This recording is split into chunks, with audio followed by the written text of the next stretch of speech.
Okay. Good evening, everyone. I'm Pam Hayes-Bohanan, and I'm here on behalf of the One Book, One Community Steering Committee. We were so sorry that we had to cancel virtually all of our events this spring because of the pandemic. We had such great, it practically wrote itself. Everybody wanted to get involved in coffee programming, and here we are. We had one program in March, and then this is our second and last one for the spring. I do want to, first of all, give a shout out to all the members of the One Book, One Community Steering Committee. I'll try to mention them all. If I miss anyone, I'm sorry, and if I mispronounce your name, I'm sorry too. So first and foremost, I want to give a shout out to Sue McComb, without whom any of this would have ever happened. She is our Director of University and Community Partnerships, and her assistant, Lynn Ogenti. Also on the committee, Chris McGee, Alicia Wasilewski, Ann Gerald, Diane Rosa, who I think is here with us tonight, Ellen Snowenbose, Evelinda Ludis, Gloria Moran, who I know is with us, Jed Phillips, Lorraine Carosa, Nancy Sarno, Whitney Karen Brown, and I think that's everyone.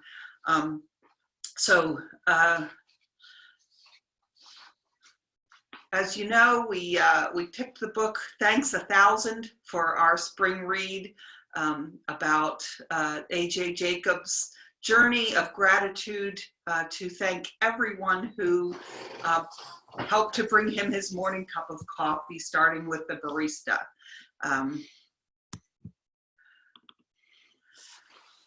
So there's the book. I'm sure some of you read it. If you haven't, it's a quick read and it's a fun read. I recommend it. So I'm going to, before I turn this over to James, read a poem that it speaks to me. And I think for those who read the book, you'll see the connection right away. What this poem, Prayer Before Dinner, written by Barbara Jean Williams, has to do with this book. Rub a clove of garlic around a wooden salad bowl. Tear red and butter leaf lettuce. Meditate on each leaf. Smell morning dampness in the turned soil. See first day's light anoint the heads of women on their knees, row after row, tearing leaves of lettuce. Hear the flinty whine of mosquitoes and cranky babies and the sighing mothers fanning the air with the wilting leaves. Listen. Listen to the kneeling women. Listen to them scold the weeds about their lives. Listen to the stories of their men on moonless nights, risking the Rio Grande crossing for this. Watch the women turn at the sudden lift of wind, their eyes searching the distant hills. Smell blue diesel fumes. Hear a truck grind through gears. See the shining-faced driver wave from his window, crates of lettuce on the flat bed, shifting from side to side.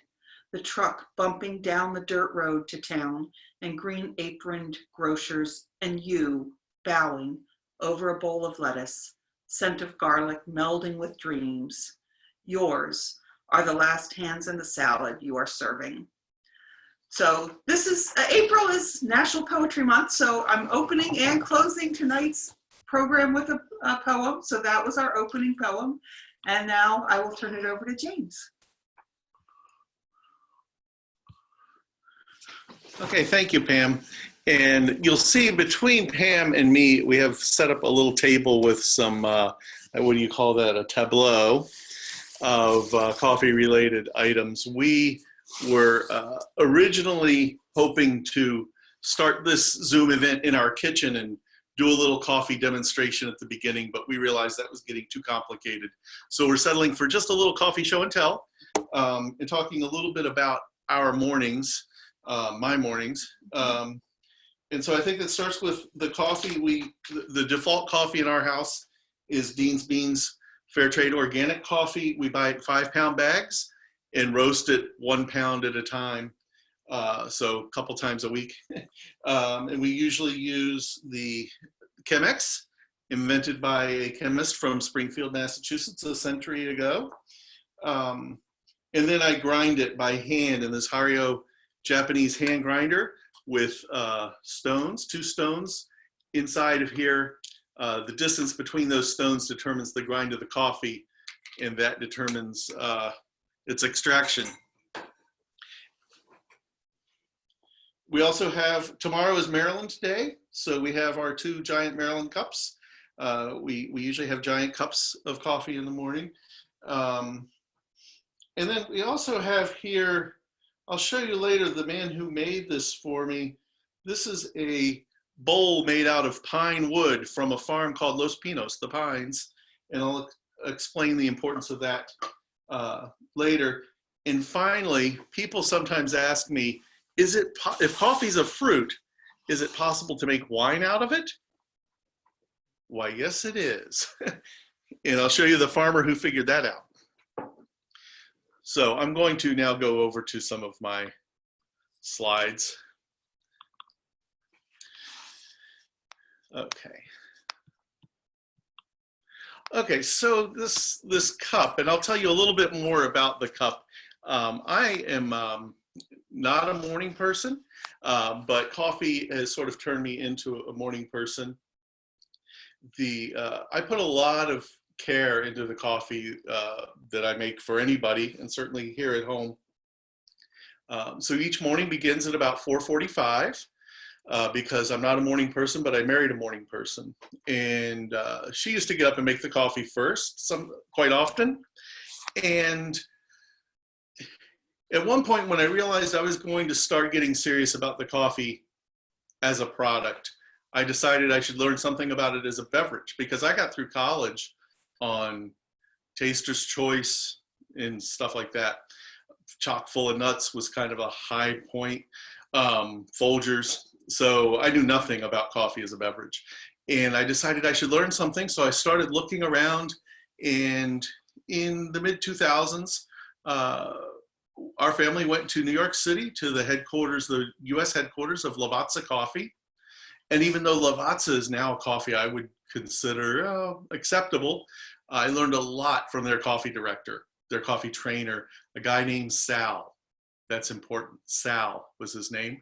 Young Italian-American guy who had been sent to Italy to learn how to make the coffee, came back. And I went into his Midtown Manhattan office, which was huge, 1,000 square foot office just full of coffee machines. And he spent an hour and a half just showing me how to make coffee and the relationship between grind, brew time, and all of these things. And their company primarily did espresso, and they were just moving into other kinds of brewing. But even so, he had a lot to tell me about the concepts. So fast forward a couple weeks, Pam gets up and makes coffee, and 2 words that you should never put together: thank you, but. Thank you, comma, but. That doesn't work, right? But what I said was, thank you, but I think I had the grinder set wrong before you made this coffee, and so it's not quite right. And she said, Sal has ruined you. So that's when I became a morning person. So I have to get up before Pam in order to make the coffee. And after a couple weeks of me making it and remembering most of the time what Sal had taught me and getting it right more and more of the time, never perfect, not always getting it right, but getting it right more and more, I think I made some kind of error. And Pam noticed it, and she said, oh, Sal has ruined me too. So this is where we got kind of a reputation as coffee snobs, but that's really not what it's about. For me, what we do in the last few steps, from roasting to grinding to brewing, and I'm not an expert roaster, but from the roasting to the grinding to the brewing, that's just showing respect for what others have put into the coffee before it got to us. That's why I bother.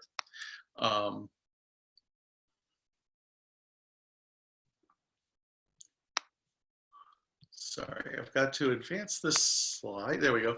And, you know, it was tough at first. I was not a morning person. And so, you know, and there are ways, you know, you can get machines that will start the coffee 10 minutes before you're ready to get up, and the house is filled with the aroma of coffee when you wake up. I've been at other people's houses and have done that, and it's been great, but that's not how we're doing it here, right? So it's worth it. It's worth it. And I hardly ever am laid out flat on the floor first. So, so I want to talk a little bit about the title that I picked for this. I want to talk a little bit about the title I picked for this. Thank the farmers.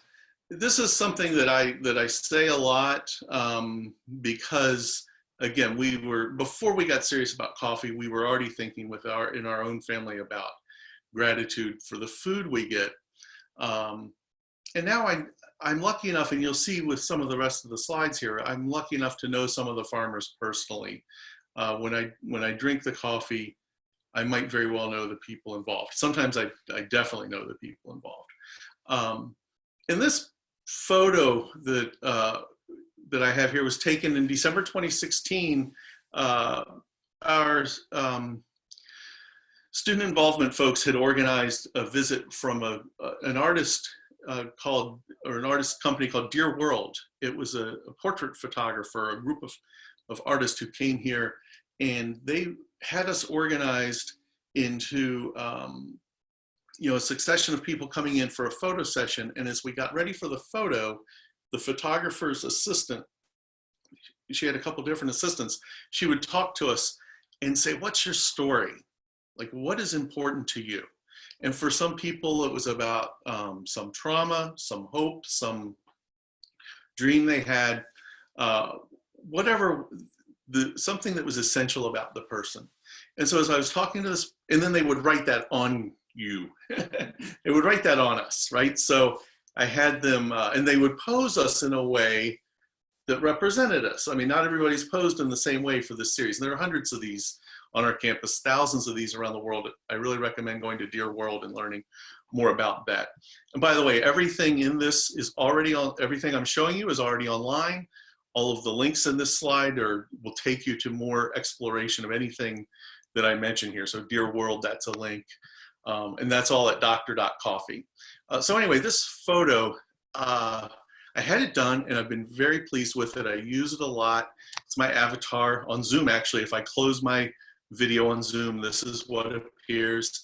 And so this has been very important to me. And the only regret I had was afterwards, I thought I should have had her write a hashtag on my arm as well, because I always put this together as a hashtag. Anything I post, a photo about coffee or a comment about coffee, I always put a hashtag so that I might be able to find it. And so again, everything that I show you here is at dr.coffee. That's not my main blog, but it's a blog that's easy to find, and it links to all of my other blogs. And what's on there currently looks just like this. If you come back after I do something else, this will move down. Like all blogs, this will move down, but this will always be available to you there. If you go to April 2020, you'll find Thank the Farmers, and this is a screenshot of that blog. It has everything that we're talking about. Okay, so here's a photo of me with using this portrait with a frame, you know, one of these social media frames. So this is a social media frame that just kind of got my attention, and it says, "Hoy celebramos el Día Nacional de Café." Today we celebrate National Coffee Day, and it's got coffee beans. It's kind of a mess, and then of course at the top it has you know, a local Massachusetts company, and a lot of people involved in this company have taken my coffee classes, DD. So I posted this online, and my friends, and especially my students, said, what is going on here? Like, why are you posting a Dunkin' Donuts, Coffee Day celebration? And I had to remind them of the date. that I was posting it. So I do something like this now, kind of counter, what would you call it? Counter branding or something like that, a little ironic. Every April Fool's Day, I pose myself with conventional coffee. Because conventional coffee really is problematic. This is a cartoon that's, I took it from the book On Common Grounds by Mark Pendergrass, who's been with my class a couple of times. Caution contents. This is kind of a play on the McDonald's lawsuit, which is a whole other interesting story about hot coffee. And it's saying, you know, what's more dangerous than the heat of the coffee is the exploitation of small farmers by large corporations. And this is really kind of summarizes what I try to teach about. But I can't resist the April Fool's thing. So these are a couple different years. Here I am. This was just litter. I did throw it away afterwards, and I'm not as close. This is an illusion. I actually am not drinking from that cup I picked up off the ground. And then one day we were in Target right before April Fool's Day, and I just couldn't resist all of these Keurigs and pretending I was just buying a ton of Keurigs. And I love fooling my students with that because Keurig is something we don't have at this house. And we really tried to keep Keurigs out of the new science building I teach in, but as I'll show you later, that failed. There's really no excuse for it. Okay, a lot of the talks I give, and certainly parts of the classes I teach, are what's called field to cup or seed to cup, explaining how coffee goes through so many steps, on its way to being coffee. And we don't have time in focusing on the gratitude issue and the relation to farmers. I don't want to go to all of these steps, but I thought I'm thankful to the photographer who managed to get all of these different phases of coffee into one photograph. If you know coffee, this is actually pretty remarkable. This photo had to be taken near a coffee farm, and it's just complicated that they were able to do this. But you can see that it starts on a tree. It's a fruit that develops, then ripens. And then eventually everything after about this point is after it's been picked, it's taken apart, and there's actually a lot of processing that goes on just getting around this arc and then finally to a powder. And that's not even getting all the way to the cup, that's just getting the grounds. So this is part of the coffee story, and it's already, you know, a pretty long spiral of things that go on. There are different ways to count that. This is something I got from a South African coffee company that said coffee touches 165 hands before it reaches your cup. Like any process that's complicated, you can say, well, it's a 3-step process, or it's a 10-step process, or it's a 50-step process. I've heard all kinds of different numbers with coffee, but it is something like this, that a very large number of people are involved. That's the point here. Nobody even knows with a given cup of coffee exactly how many hands handled it, but it's a lot. And that is the great thing about A.J. Jacobs' book is, you know, he's an ordinary person with no prior knowledge of this business, and his book project is to start with the one person he does know who's involved, who's his barista, or the barista, and just working backwards in what we would call a snowball interview. He just works back farther and farther back, what we call the commodity chain. So I don't think he ever uses the phrase commodity chain in the book, but that's what he has described for us, along with a few tangents. He goes off in some interesting directions I'd not even thought of, like the people who make the pallets and the water quality people. There's just a lot going on there. In fact, sometimes I start my natural resources classes, my general environmental classes, by asking people what goes into a cup of coffee, and just have them brainstorm. And again, even people who've never thought about it or been trained in it in detail can come up with quite a lot of things that you need, like the cups, the clay to make the cups, or the paper to make the cups, etc. And so I was telling my father, who's never had a cup of coffee in his life, years ago, I was telling him, you know what, Dad, I do this whole lecture, and like a lecture and a half in my environmental class on where the coffee comes from. And he said, you can do a whole class on that? He was just kind of shaking his head, you know, a whole day on that. And I said, Dad, I would do a whole course on that if they'd let me. And as soon as I said it, I realized, oh, that's one really good thing about being at Bridgewater is they would let me if I come up with a proposal. And around that time, I was thinking of doing study abroad. I'd been on a trip to Cuba that somebody else led, and I was interested in doing my own trip, but it needed to be about something specific. And then it all clicked. I said, oh, it could be about coffee. And people I knew over at Equal Exchange helped me make some connections in Nicaragua. So I decided I would go to Nicaragua one time in 2006. But I fell in love with the place, and I've been back a total of 12 times to Nicaragua. We're not able to go to Nicaragua since April of 2018. We've not been able to go there. And so we are, I've done my last travel class was to Costa Rica, and we have some ideas about other places to go. But anyway, it really mushroomed from this idea of what goes into the cup. So I had a kind of a similar, I really appreciated AJ Jacobs and what he's done in a very readable exploration of where things come from seed to cup. Actually, it's from soil to cup, because farmers don't just raise plants. Farmers take care of soil, and then the plants derive from that. So I'm not going to tell you all of the steps, but I do want to just show a couple. And this is one that I think is particularly nice to look at. This is called Ripella, and this is a stage of the coffee harvest. The coffee harvest in a place in Central America and some other places that do specialty coffee, they harvest the same tree 4 or 5 times because they only want ripe coffee, and it ripens intermittently. Different fruit on the same branch even will ripen at different times.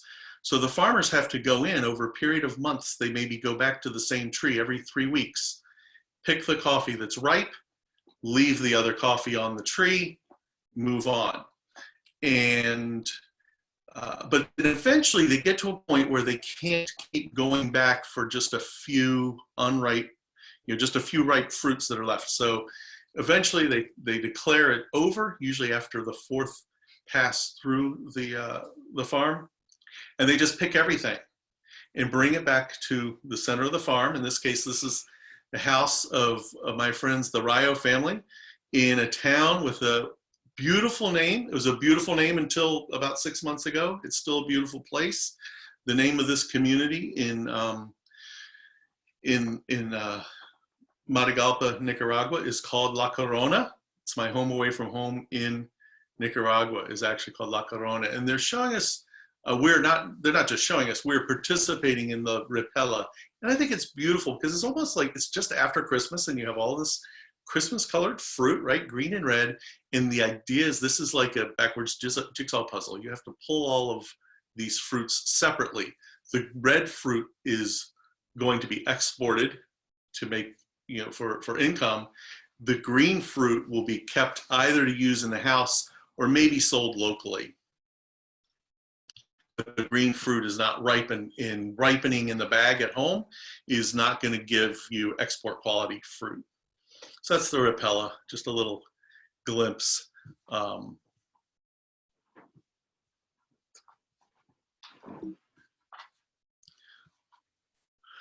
Just to show you that this is called depulping, and I just put this in because it's a picture of a farmer named Oscar. That's sugar in the background.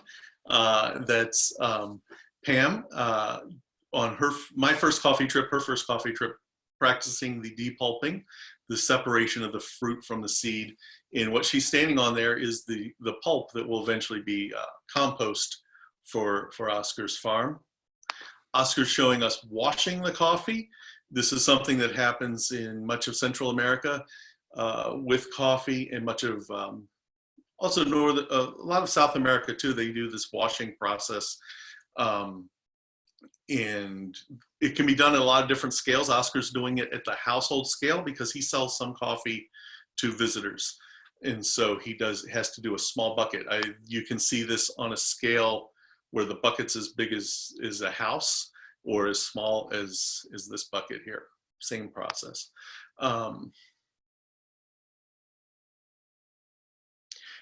And this slide got in out of order. I'll just, sorry, I was editing. I didn't think I had these in this order. This is just a group of farmers we've only visited once.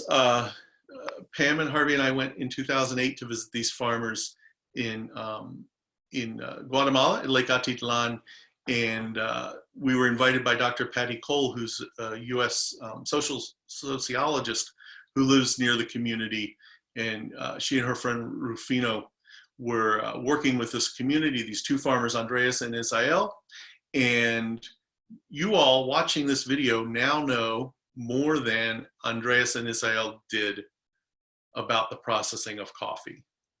Because for them, they grew avocados and they grew coffee. They were both fruits. Somebody came and picked them up at the end of the day, and that's all they knew about it. They didn't know it got washed. They didn't know it got peeled. They didn't know it got roasted. And so we were there visiting them and trying to give them a little bit more insight, because it turns out that knowledge, the most important thing a farmer can have from the point of view of remote coffee farmers, these folks are way off of the main road on the side of a volcano. The main thing that they can gain from any kind of fair trade or direct trade is better knowledge of what their customers want and what quality is. And it being a more symbiotic relationship is better for us. We get better coffee, and it's better for the farmers. They can get a fair price. They literally were selling their coffee to whoever came to buy it for whatever that person said it was worth. And that person was telling them at the time it was worth 4 cents a pound, which is just not good. And so what the farmers are working against, I guess this is why I put this slide in, is this is an example of coyote. This is a place in Matagalpa, back to Nicaragua, where most of my slides are from. This is a guy on the right here is a coyote. This is not a word we say out loud in Nicaragua or anywhere in Latin America. We say comprador, a buyer, but informally, these are known as coyotes because they're predatory on the farmers, and they pay whatever they think the farmer, whatever they can get away with. At the time, this fellow told me he was paying 40 or 50 cents a pound, which was probably not even true, but he thought that's what I wanted to hear. It should have been $1 or $2 a pound.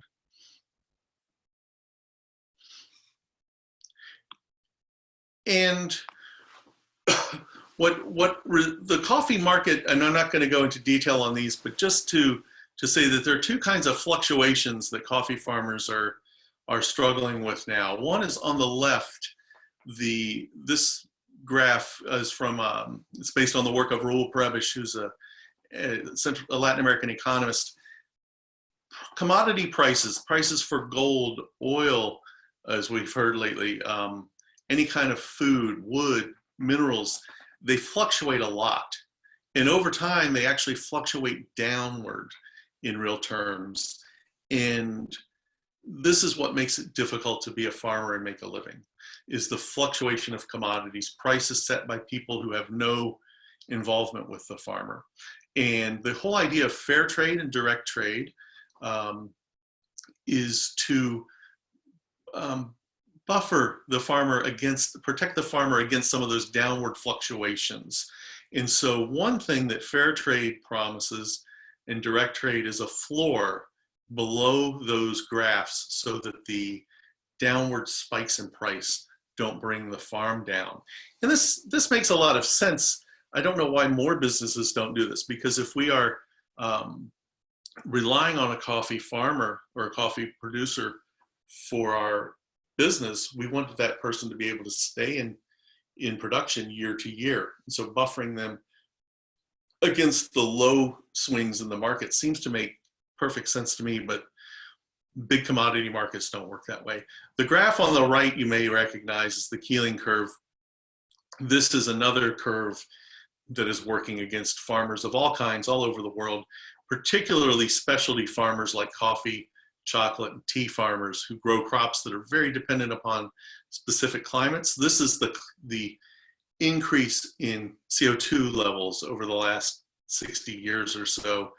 And that constant push upwards is leading to real disruptions in climate, and the farmers are really disadvantaged by that. And occasionally we get the attention of consumers in the United States and Europe by saying, hey, you know what? Climate change is so serious, it might interfere with how much wine you get, or the price of beer, or whether you can have coffee. The only time I've been on television talking about coffee was when in coffee and climate change was when there was going to be a price change related to coffee, not the concern for the farmers.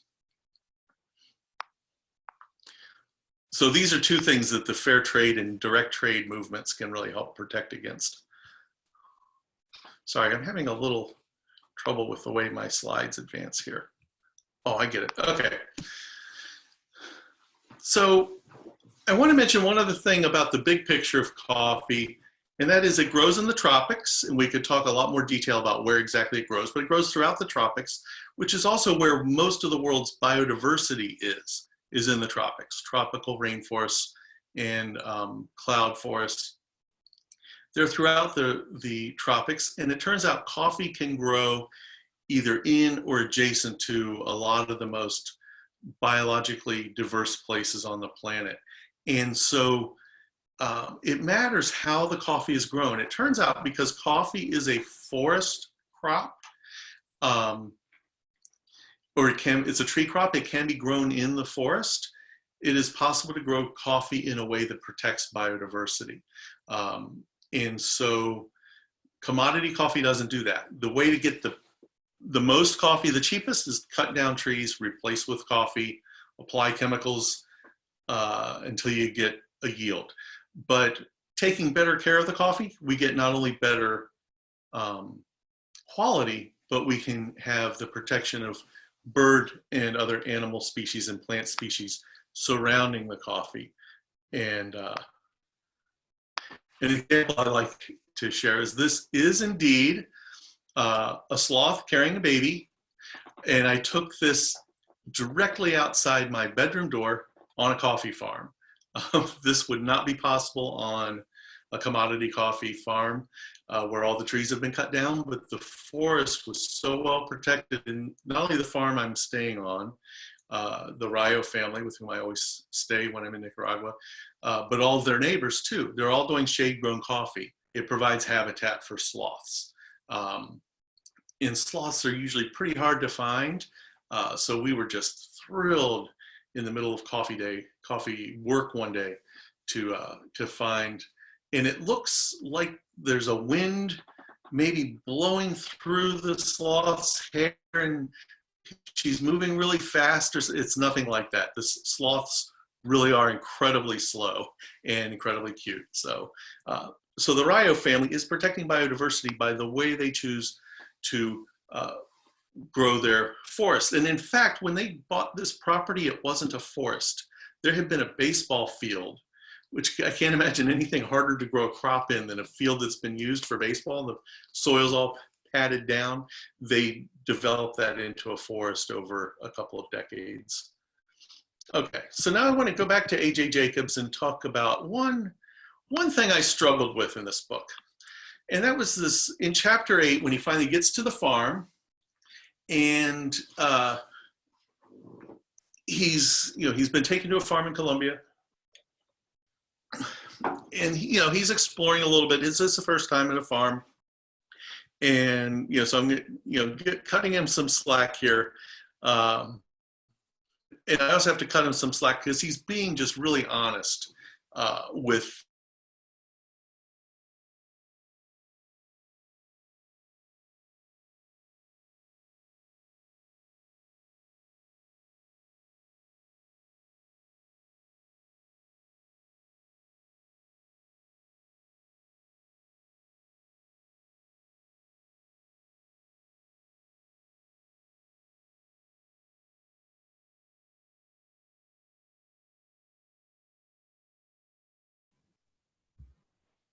Did James go dark for everyone else? Yes, I see heads nodding. Oh no. Uh-oh. Okay, wait, he's coming. I see a chat. Hold on. Oh, yeah. Oh, boy. Well, all right. I will now have to lecture you about golden retrievers because that's the only thing I know about. I'm sure he's going to come right back in. It looks like he got out, so I'm sure. Oh, there he is. Okay. I'm back. James, Sorry, folks. I was about to take over and do a lecture on golden retrievers because that's the only thing I know about. Yes, sorry. Thanks for rising. So, so I was reading this passage from in chapter 8. I'm not sure exactly where I dropped off, but perhaps living among the beautiful fog-draped mountains and harvesting the land is a more fulfilling life than what I have. What I'm saying is that I'm lucky enough to have more options. I can choose to visit and spend a day picking coffee beans. It's a weird paradox. I'm lucky enough that luck plays a slightly less powerful role in my life. And I guess the thing here is he thinks of himself as a consumer. And this is something I'm trying to disabuse people of, is thinking of, we're actually humans who we do need to consume and produce things. We do need an economy, but an economy is, we're not part of the economy is part of us. And so he's thinking of himself primarily as a consumer and thinking that's the best place to be on the coffee chain. And it is really nice to drink the coffee.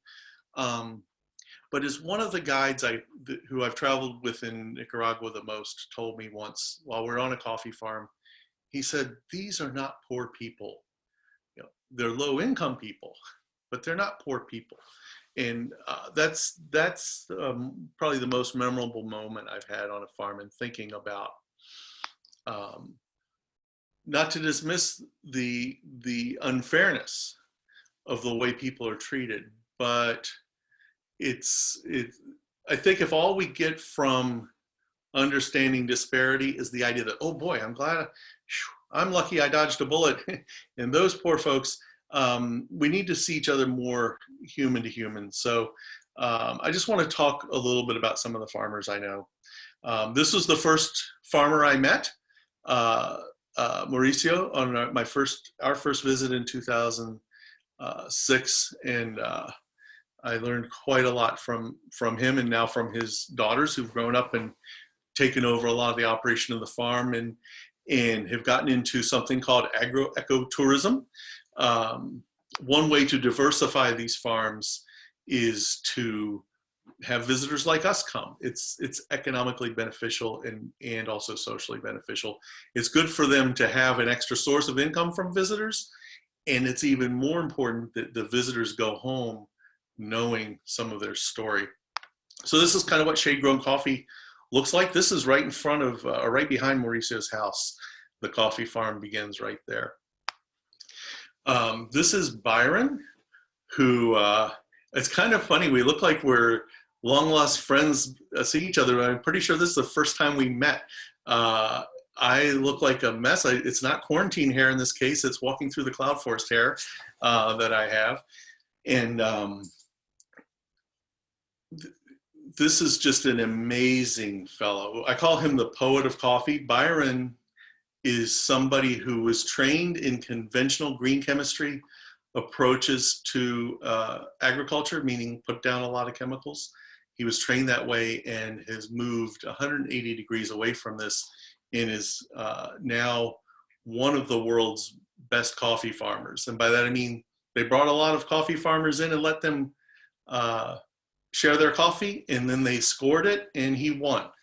That was a while back. He doesn't do the contest so much anymore, but he really has an understanding of the coffee from the soil up, and the relation of the sun and the moon to the coffee. In fact, he and his children, that's one of his daughters there with me in the center photo.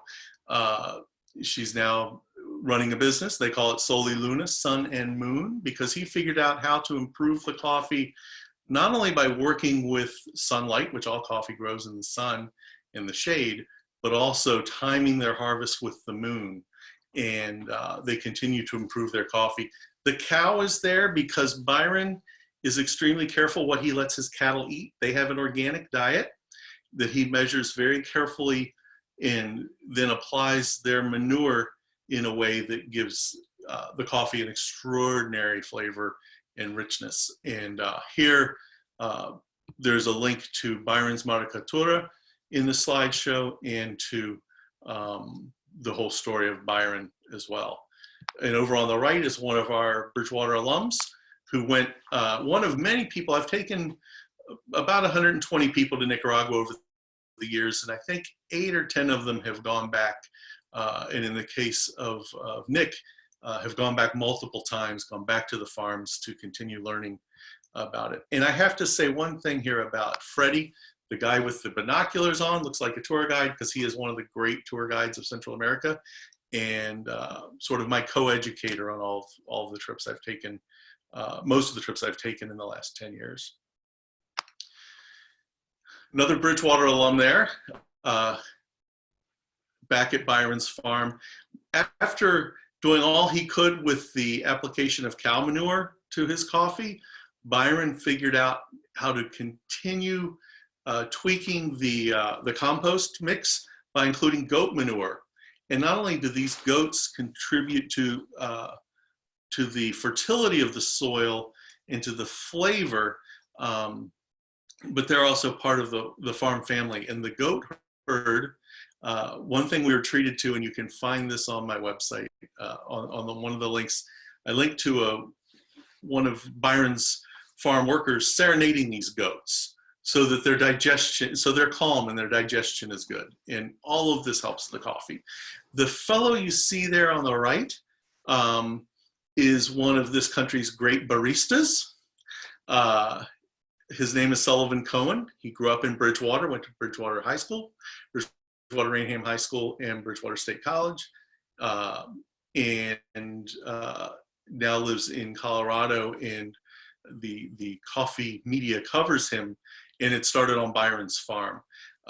He, a real barista, in my view, or lucky barista, is one who really understands the connection of their cup back to the farm, and in his case, working from the farm forward is what made him interested in staying in the coffee business.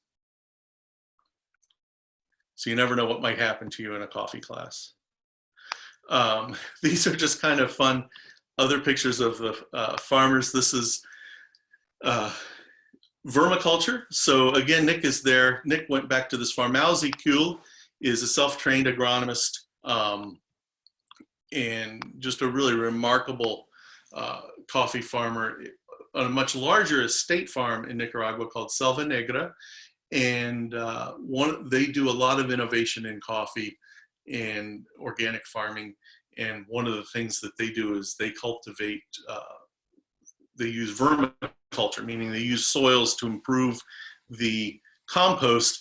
And the guy there in the center of the slide explaining to my students the importance of the worms. And he's saying that there are 300 million worms.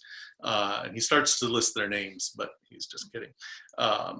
He grew up working on this farm, first in the hotel that they run on the farm, in the restaurant, and then later being a farm manager. Okay.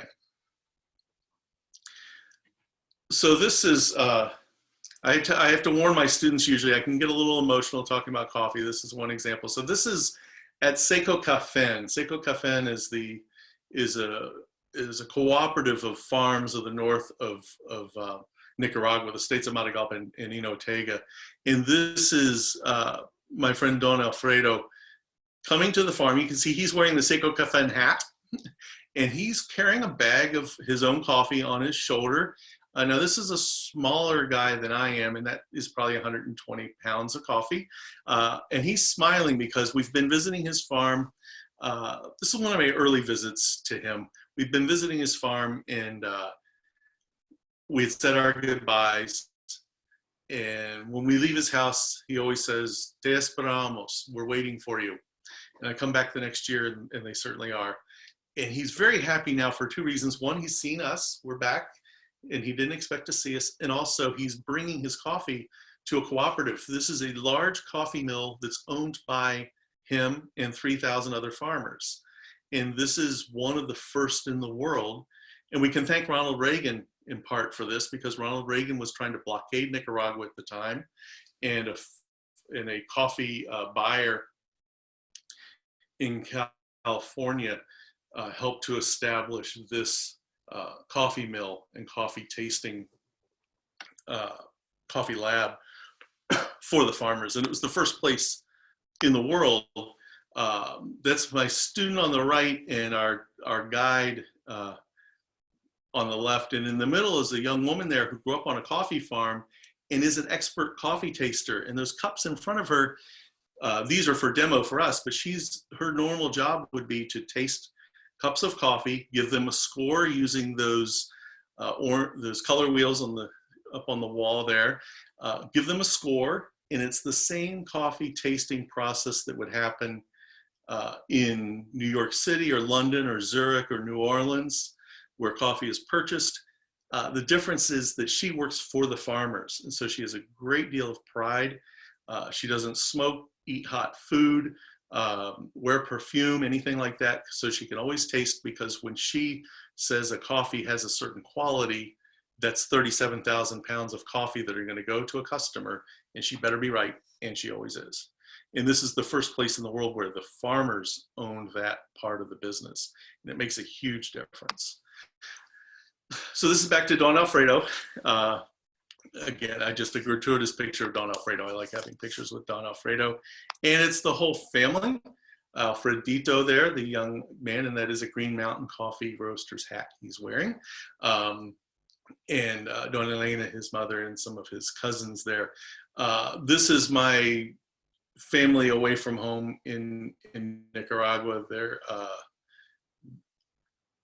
They all are involved in the farm. And actually, if you noticed, the necklace that I'm wearing there, Pam and I are both sporting ours this evening. Alfredito there made that for us. I call him Alfredito, little Alfredo, although he's probably close to 30 by now, but I met him when he was a little kid, so still the same. Just to show you a couple of other farmers. This is a farmer also in Nicaragua who is in a cooperative built on a big farm that was owned by the former dictator, and he calls his farm La Loteria, the lottery, because they were so lucky to get this land. And he is probably the best educator of coffee that I know. He's organized his farm so that within 100 yards of his house, you have every step of the process, from planting the seed to drinking the coffee. And he has the whole working farm plus little miniature examples of the farm that he can take visitors to. And he's very, very proud to show that to people. And I've learned quite a bit from him. Like I said, 2018, we quit being able to go to Nicaragua for the foreseeable future because a political problem there. I'll just say that there's a real abuse of power there in their government. And so we haven't been able to go. So this year, some of the same tour guides I work with arranged a tour for me in Costa Rica, because they're basically exiled in Costa Rica now. And one of the things that we really found interesting in Costa Rica, which has a higher income, it's where a lot of Nicaraguan migrant workers will migrate back and forth to Costa Rica. These days, there are a lot of additional migrants in Costa Rica, but there always are a lot of migrant workers following the coffee seasons.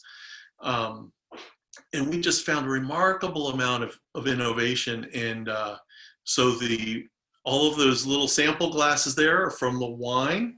That's the farmer who figured out how to make wine from coffee. And his brother is there showing us a process. That machine up in the top center is on the same farm. They had figured out a different way of depulping the coffee. And then we met some other farmers as well who were doing a lot of innovation. The fellow with the white shirt in the top corner there with my students, he's showing us natural processed coffee, but he was also showing us, he's found some ways to protect against this roya, this invasive fungus that's a big problem in Central America. In the bottom right, there's a father and daughter who operate a farm that has the first farm I've seen that is to be kind of a small farm with all of its own milling equipment. And they are also really becoming expert in making tea from the skin of the coffee. And it's called cascada tea, and it's really quite amazing. And then in the bottom right is a farmer who had La Dota coffee. This is the first time I ever saw a cupping lab on a private farm. This fellow has the whole process just on his farm, and he's doing a lot of innovation too. And innovation is something that they all stress to me is really important in keeping their farms competitive and economically viable, and allowing them to sustain not only themselves, but their communities. So that's all the coffee farmers I think I'll show you. I'll just mention toward the end of our last trip to Costa Rica, we went to a Bribri community, an indigenous community on the coast, the Caribbean coast. This is an indigenous community. It's too low to be produced, too low elevation to be producing coffee. So they are producing cacao, and the steps are similar. The issues are similar. And this, these folks are showing us that chocolate grows on trees. That's a chocolate tree, and they're showing us the grinding, the winnowing, and and finally the processing to a coffee paste. I mean, excuse me, to a chocolate paste. So tomorrow's Maryland Day. Tomorrow is also a tragic anniversary in Nicaragua, and I just have to mention. I'm going to mention a few things about connections now. One place every time I've gone to Nicaragua, I've taken my students to this site. It's the grave of Benjamin Linder, who was assassinated by the Contras in 1987 on April 28th. He was from San Francisco. He was a civil engineer working to provide hydroelectric power. There's a film about his life. I will include I don't think I have the link to the film here. I'll add the link to the film. It's about a half hour that explains that connection. But he is somebody who is a national hero among a lot of people in Nicaragua.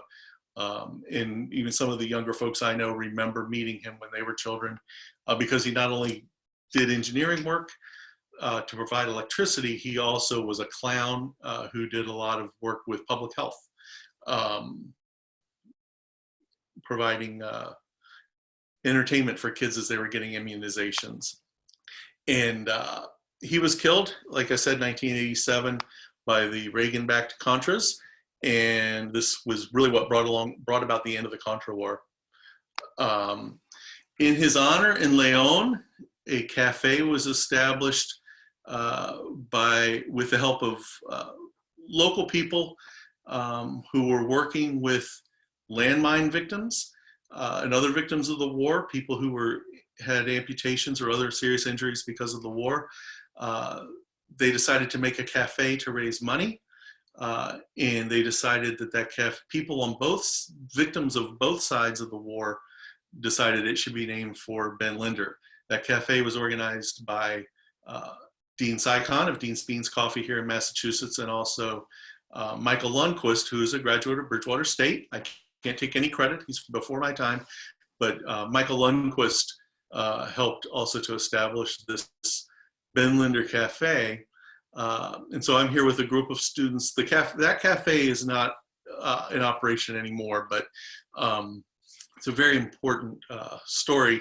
And it motivated our students so much that we proposed bringing a Ben Linder Cafe to Bridgewater State College. You can see here, when we first have the idea, there I am with all my dark hair. I've gone gray waiting for this to happen. We thought we were going to get the cafe, and we've been thwarted, to be honest, and one of these days we're going to get it.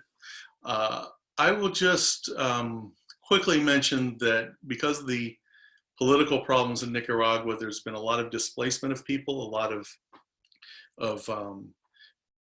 mental health issues and just strife.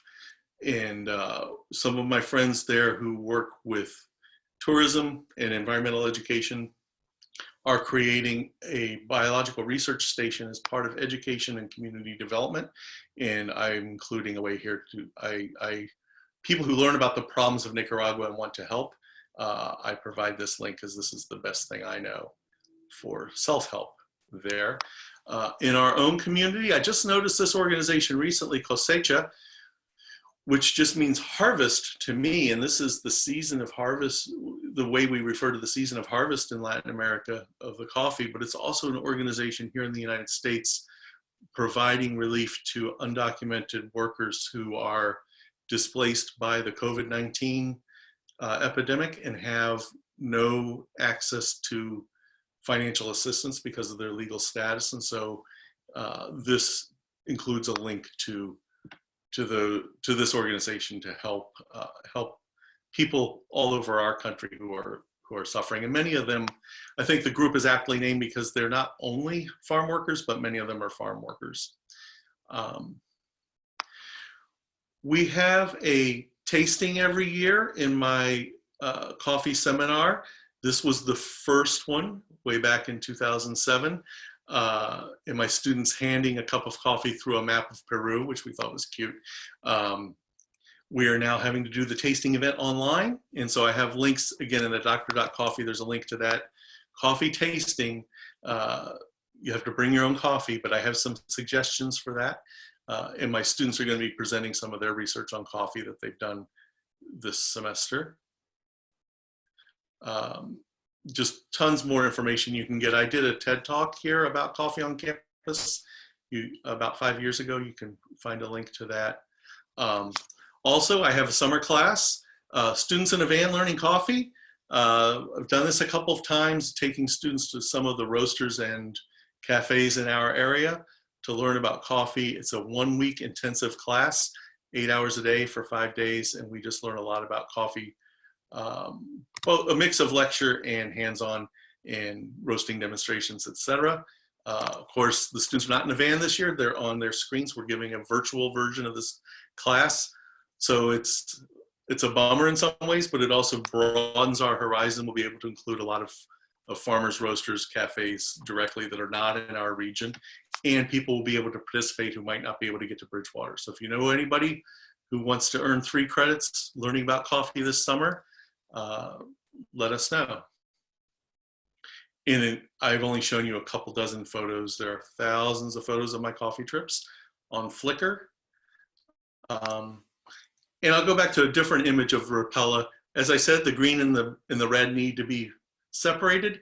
That's usually a community activity. It's done over a table or over a canvas, and people do it collectively, and it starts as this real jumble, and it ends up with something beautiful like this. This is a group of my students, maybe the 2011 trip, where we did the rappel, and at the end I realized that's just a really sweet picture with all the hands involved. So I end where I started. Thank the farmers, and if there are questions, I will let Jen moderate them. Thank you so much, James. That was awesome. So if anyone has a question, you can use the feature to raise your hand, which is if you go to your name in the participant list and click more. No, Pam, is Pam still there? She knows how to do it. Yeah. Oh, yes. So if you click your name in the participant list, you'll see, it should say raise hand. And then you'll see a blue hand go up. I don't see where that is, but I unmuted. You have to, Oh, that's like, great. Go move ahead, your Gloria. cursor down to the bottom, and that'll show your menu. Or you can just say your question, Gloria. That's the other thing. James, is there any possibility we're going to be able to follow up with that trip over to West Bridgewater at the end of the summer if we can ever get out of the house?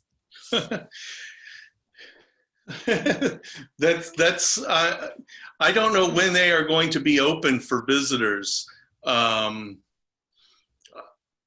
mean, like everything else around, I'm sure that if eventually, sure. I cannot speak to when their food safety people are going to make that one of the last things to open, I would think.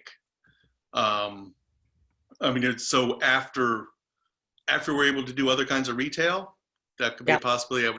I would love it. I hope not off the table. James, there's a question from Corin Ziegler. Yeah. Corin, do you want to unmute and say your question out loud, or do you want me to read it? Corin wrote it in the chat. Corin.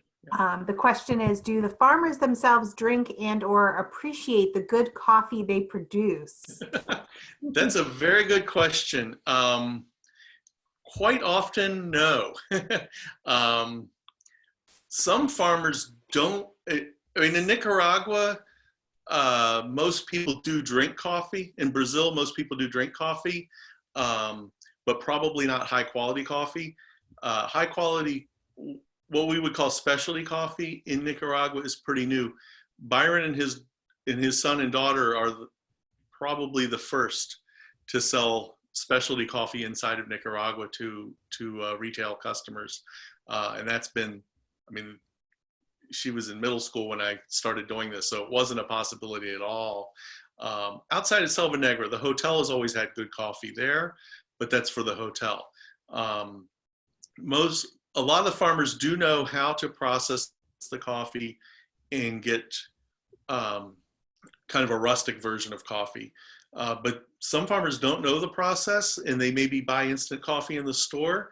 And then I've not been to the places where this is true, but there are some producing areas in the world where coffee drinking is not part of the culture at all. And that's just fascinating to me. I have a question. Are the coffee farmers that you have visited and interact with, do they have any other agriculture, or do they only exclusively do, grow coffee? That's a really good question. And I think that it's changing a little bit. The Rayo family that I visited, where I spend most of my time, they have had, I think they've always grown some food, but in recent years, and especially after the political crisis this year, they've gotten much more serious about growing their own local food within the community. It's part of diversifying.